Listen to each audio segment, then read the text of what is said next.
Du suchst ein leichtes, schnelles, individuelles Rennlastenrad, dann bist du hier genau richtig. Du bist aber auch dann hier richtig, wenn du ein großes, bezahlbares, motorisiertes Lastenrad suchst. Denn ich bin Tillmann von der Radelbande und wir dürfen als Familie in den nächsten Wochen diese beiden Jumentumse für euch testen.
Zunächst einmal ein Transparenzhinweis. Jumentum hat uns diese beiden Räder ausgeliehen für dieses Video und sie unterstützen die Produktion des Videos finanziell. Sie haben uns allerdings nicht gesagt, was wir irgendwie wie sagen sollen. Die komplette Gestaltung des Videos liegt in unseren Händen und Sie bekommen das Video auch nicht zu sehen, bevor ihr es zu sehen bekommt. Wir sind komplett herstellerneutral. Und damit starten wir jetzt mal rein. Mit seinem Unternehmen Kircher Solutions ist Clemens Kircher schon seit einigen Jahren auf dem Fahrradmarkt unterwegs und hat das ein oder andere Bike-Projekt maßgeblich mitgestaltet. Irgendwann hat er sich aber gedacht, warum baue ich nicht meine eigenen Räder, so wie ich mir das vorstelle? Und herausgekommen ist das hier. Jumentum. Und wir wollen in diesem Video einmal sehen, wie Clemens perfekte Lastenräder aussehen. Tja, das uralte Thema des perfekten Lastenrads. Warum habe ich eigentlich zwei? Das hier ist das 1890, das ist etwas kleiner, etwas kürzer und das hier ist das 1990, das ist etwas länger und etwas höher. Und was ihr jetzt auch seht, die sehen komplett unterschiedlich aus. Das Besondere ist, wie stark du dein Jumentum individualisieren und konfigurieren kannst. Es gibt nicht nur 2, 3 Ausstattungslinien und ein paar Extras hier und da, sondern es lässt sich komplett frei konfigurieren. Und zwar wirklich komplett frei. Es gibt nämlich die Möglichkeit, das auch als Rahmenset zu kaufen. Entweder in deiner Wunschfarbe beschichtet oder sogar komplett roh. Und dann könnt ihr halt die Teile dran bauen, auf die ihr selber Bock habt oder die ihr vielleicht noch liegen habt von älteren Rädern. Denn Clemens hat auch darauf geachtet, dass das hier alles möglichst kompatibel ist. Wir haben hier ein klassisches BSA-Inlager, eine Inlagerart, die seit Jahrzehnten verwendet wird. Dann Schnellspannachsen vorne als auch hinten. Und wenn man sich mal hier die Bremssattelaufnahme anguckt, dann ist das am Rahmen der IS-Standard. Ein Standard, den es auch schon seit Jahrzehnten gibt. Und das Besondere an diesen Standards ist, dass sich so ziemlich alles darauf adaptieren lässt. Wie man jetzt auch hier sehen kann. Beziehungsweise an der neuen Gabel, da gibt es schon moderne Postmount-Aufnahmen. Ja, IS ist dann teilweise doch nicht mehr so weit verbreitet. Wenn euch das jetzt alles nichts sagt, keine Sorge. Ihr könnt euch im Konfigurator ohne technische Vorkenntnisse komplett austoben und euer individuelles Jumentum zusammenbauen lassen. Oder aber ihr habt Bock und baut es komplett selber zusammen. So wie das hier. Denn das ist auch komplett individuell. Hier haben wir nämlich ein 1890 mit einer kompletten Gravel- bzw. Mullet-Ausstattung. Ich musste jetzt den Lenker etwas erhöhen, weil ich bin groß und alt, aber hauptsächlich groß. Und so wie es jetzt hier konfiguriert ist, sieht es am ehesten aus wie der Stier, den das Jumentum vorne ziert. Oder? Echt? Sehe nur ich das? SRAM Access Schaltbremshebel, ein GX-Schaltwerk mit einer riesigen Kassette. Also damit sollte man wirklich überall hochkommen. Hiermit allerdings auch. Und zwar nicht nur dank der ebenfalls recht großen Übersetzungsbandbreite, sondern im Wesentlichen dank des Motors. Und getreu dem Motto von Clemens, alles möglichst kompatibel zu machen, setzt er hier nicht auf einen Mittelmotor, sondern auf einen Hecknabenmotor. Das hier ist der Neodrive Z20, der für seine Laufruhe bekannt ist und für seinen sehr leisen Betrieb und seine Feinfühligkeit. Wie das so funktioniert, das wollen wir nachher mal am Fahreindruck sehen. Aber was dieser Motor eben möglich macht, ist, dass keine Änderungen am Rahmen nötig sind, um diesen Motor einzubauen. Das heißt, er ließe sich auch im Laufe des Lebenszyklus des Fahrrads irgendwann mal einbauen und wenn ihr nicht mehr braucht, dann auch einfach wieder ausbauen. Und hier in der Mitte kann der Rahmen des motorisierten Fahrrads dann halt genauso aussehen wie in der unmotorisierten Variante. Und hier im unteren Bereich unterscheiden sich die motorisierte und die unmotorisierte Variante im Grunde nur durch den Einbau des Akkus. Und was jetzt geometriemäßig auffällt, ist, dass das hier ein sportliches Fahrrad ist. Egal, ob ihr das 1890 oder das 1990 nehmt, der Reach ist in beiden Varianten verhältnismäßig groß. Das 1890 eignet sich für Menschen ab 1,60 Meter. Wenn ihr gemütlich auf dem 1990 sitzen wollt und auch eine sportliche Sitzposition mögt, dann würde sich das eher für Menschen ab 1,85 Meter etwa eignen, also eher für großgewachsene Menschen. Was bei beiden auffällt, ist, dass ein verhältnismäßig hoher Einstieg überwunden werden muss, der aber beim 1890 nochmal eine ganze Ecke niedriger ist. Und ein Detail, das ich persönlich super finde, ist die Anzahl der Anschraubpunkte. Wir haben hier welche, da welche, hier welche und hier drunter sind nochmal 4. Aber da sitzt natürlich jetzt der Akku für den Elektromotor schön richtig tief im Rahmen. Aber auch so sind noch genug Anschraubpunkte vorhanden, um einen Flaschenhalter zu montieren oder eine Schlosshalterung, ohne dass das hier vorne dann irgendwo in der Box rumklödern muss. Super, dass an dieser Stelle nicht gespart wird. Ebenfalls nicht gespart wird bei der Lenkung, denn die ist nicht nur technisch, sondern auch optisch ein Genuss. Hier vorne ist sie so ein bisschen unter einem Cover versteckt, damit man sich da nicht die kleinen Fingerchen klemmt. Und hier ist sie offen und frei. Und das sieht einfach so schön aus und hat natürlich auch, einige Vorteile. So ist der Lenkeinschlag zum Beispiel quasi unbegrenzt und ich kann auf kleinstem Raum wirklich wenden. Und der Lenkeinschlag ist eigentlich nur vom eigenen Können eingeschränkt, aber ihr seht jetzt hier bis 90 Grad. Und durch diese Seilzüge ist dann auch noch so ein bisschen eingebaute Dämpfung in der Lenkung, damit nicht jeder Schlag in die Gabel sofort in den Lenker übergeht. Und wenn wir uns nochmal diese Lenkungsteile hier genau angucken, dann ist das ein absoluter Genuss. Total präzise gefertigt, sieht leicht aus, ist mit 2 Zügen je Seite ausgestattet. Und das ist fast zu schade, das hier auch so zu verstecken.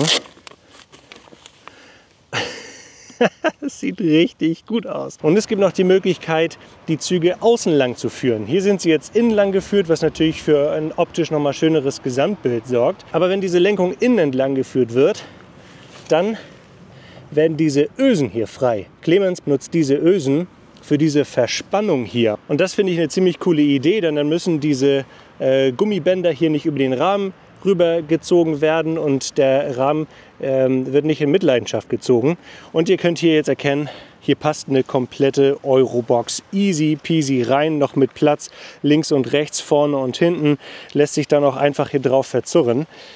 Aber Umentum hat noch ein paar andere Ideen. Namentlich Q-Trata, Ki-Trata und Kö-Trata für Kuriertragetasche, Kindertragetasche und Hundetragetasche. Und die nutzen jeweils den kompletten Raum dieser Box komplett aus. Gehen hier sogar noch ein bisschen weiter hinten raus, was diese Lenkung halt ermöglicht und bieten richtig viel Platz. Hier haben wir die Ki-Trata, die top of the line ist und im Endeffekt alles kann, was die Q-Trata und die Kö-Trata auch kann, aber dann noch einen oben drauf setzt.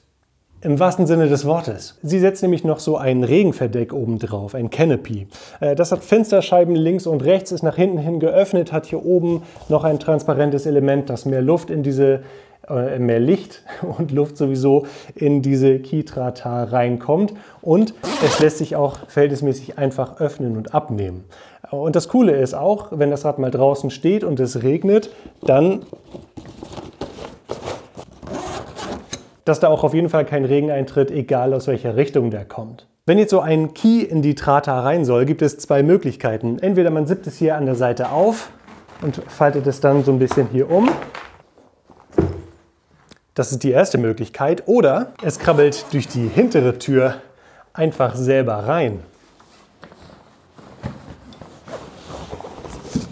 Das sah jetzt aggressiv aus, aber meinem Kind hat das echt gut gefallen. Ist das nicht cool? Und wenn das Kind dann hier drin ist, findet es einen großen, breiten, gemütlichen Sitz vor, der sich mittels dieser Polster dann auch noch etwas verkleinern lässt, sodass wirklich auch ganz kleine Kinder hier einfach mitfahren können. Hier befinden sich dann 5-Punkt-Gurte drin, die sich, ein bisschen locker, ne? Mit einem Zug an einem Straps auch festzurren lassen. Die sind schön breit, die sind gut gepolstert, haben eine gute Schnalle und diese Kopfstütze hier zusammen mit den breiten Seitenteilen muckeln das Kind richtig schön ein. Und ich finde auch cool, dass es sich hier um so eine bunte Box handelt. Das ist richtig gut sichtbar und ist für so ein Kind natürlich auch schön, ein bisschen was zu haben, was eben nicht so ernsthaft aussieht. Und auch meine Vergleichspuppe sitzt jetzt hier ziemlich gut drin. Die hat einen verhältnismäßig langen Torso. Also ich schätze mal, selbst Kinder im Alter von gut und gerne 6 Jahren finden hier in dieser Box richtig gut Platz.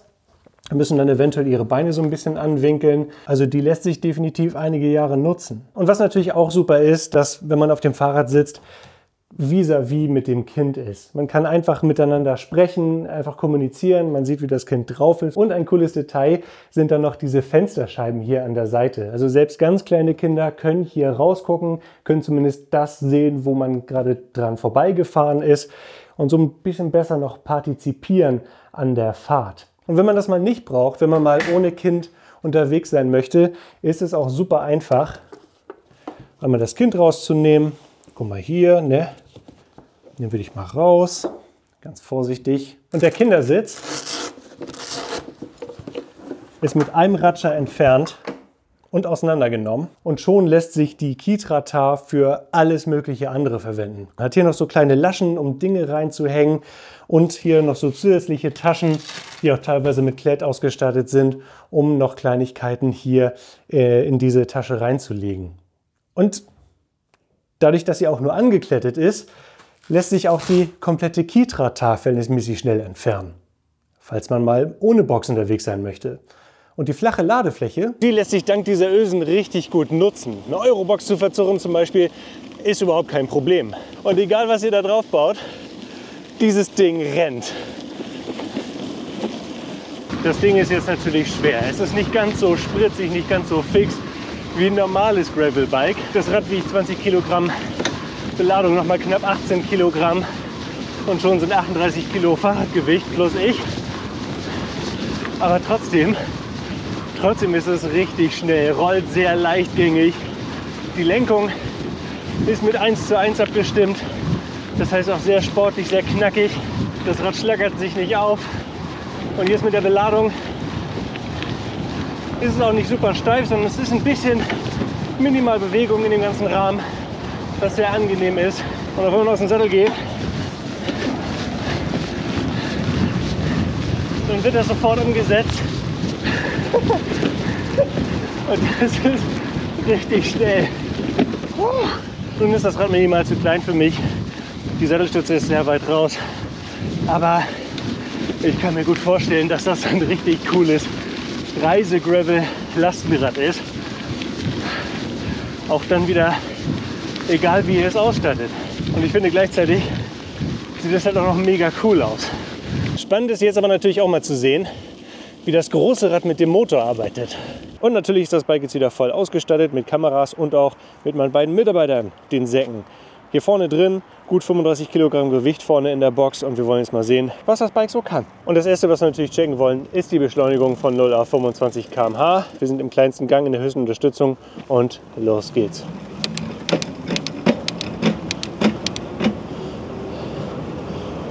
Und 25. Ich habe jetzt kein Display hier vorne. Das Ganze ließe sich mit der Handy-App tracken oder es gibt ein eigenes Display dafür. Aber man merkt ziemlich schnell, wann man auf 25 km/h ist. Das Besondere ist, dass dieser Motor sehr, sehr leise ist. Keinerlei Geräusche. In ruhigen Umgebungen hört man bisweilen so ein leichtes Brummen. Aber großer Vorteil hier bei diesem Hecknabenmotor, bei dem Direktläufer. Und wie er so am Berg performt, das wollen wir jetzt sehen. Am gerade sehr vollen Jerusalemsberg. Ich habe jetzt meine Handyhalterung vergessen, womit ich das am Lenker hätte sehen können, aber stattdessen habe ich jetzt das da vorne reingestellt. Ich kann es erkennen. Also wir fahren jetzt hier diesen Vergleichsberg hoch mit der vollen Unterstützungsstufe, 80 Umdrehungen pro Minute etwa an den Pedalen und etwa 200 Watt Fahrerleistung. Ich versuche das Ganze so ein bisschen zu tracken, wie schnell ich dann bin. 22, 23 km/h Grundgeschwindigkeit. Jetzt einmal runterschalten, um die Trittfrequenz zu halten. 18, 19 km/h. Also tatsächlich sehr effizient, sehr kräftig und gleichzeitig komplett lautlos. Also das beeindruckt mich wirklich. So ein getriebeloser Nabenmotor ist natürlich gerade dann, wenn es wirklich steil ist, wenn es wirklich langsam ist, nicht so effizient. Aber wenn ihr eine Geschwindigkeit von über, ich sag mal, 15 km/h halten könnt am Berg, dann hat dieser Motor echt Power. Und gerade dann natürlich, wenn es noch schneller wird. Das ist das Ding. Dieser Motor unterstützt sehr knackig, dabei sehr feinfühlig und sanft. Und das macht wirklich Spaß. Von der Sitzposition ist das meines Erachtens genau on point. Also für mich mit 1,96 m, ich mag eine sportliche Sitzposition. Der Lenker ist jetzt nicht ganz unten, aber ich sitze wirklich perfekt nach vorne gelehnt. Der Winkel zwischen Füßen und Sattel ist optimal gewählt. Und wenn man es jetzt hier so ein bisschen drauf ankommen lässt,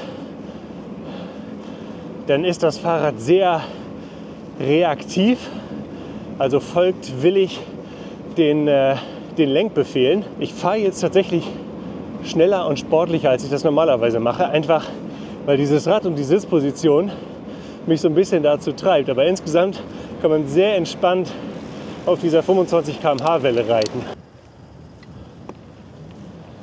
Okay, auch dann ist der Motor schnell da. Er braucht aber schon beim Anfahren in höheren Gängen ein bisschen mehr Drehzahl. Beim Anfahren ist schon eine hohe Trittfrequenz notwendig oder optimal. Jetzt hier auf unserem Lieblingsmaterial Gravel. Da kommt dann die Sitzposition wieder zugute, weil das Fahrrad sich sehr lebendig hier anfühlt, sich sehr leicht steuern lässt und auch gut hier rüber rollt. Das geht echt fix hier durch.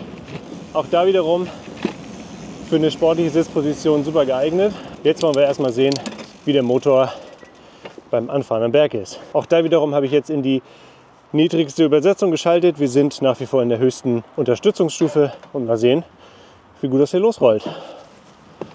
Na, das war fast ein bisschen zu einfach.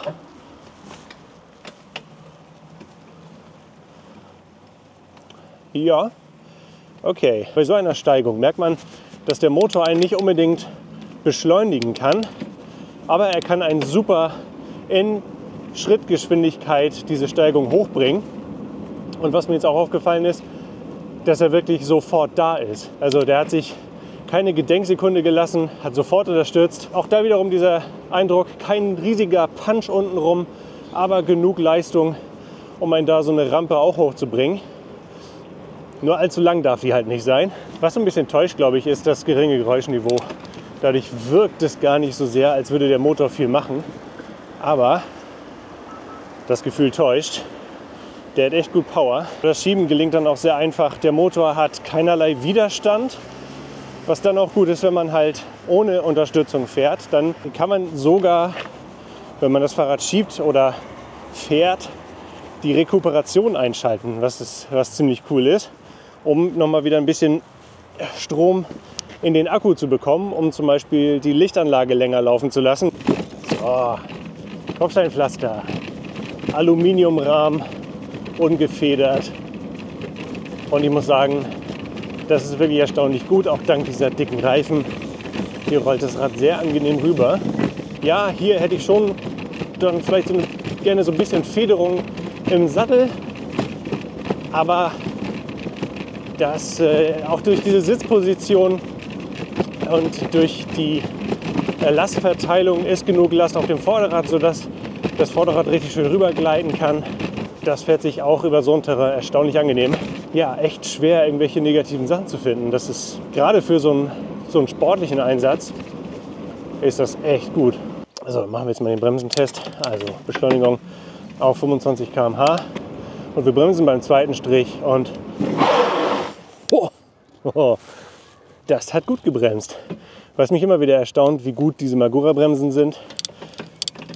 Die haben einfach richtig Punch. Machen das einfach nochmal, weil es so schön war.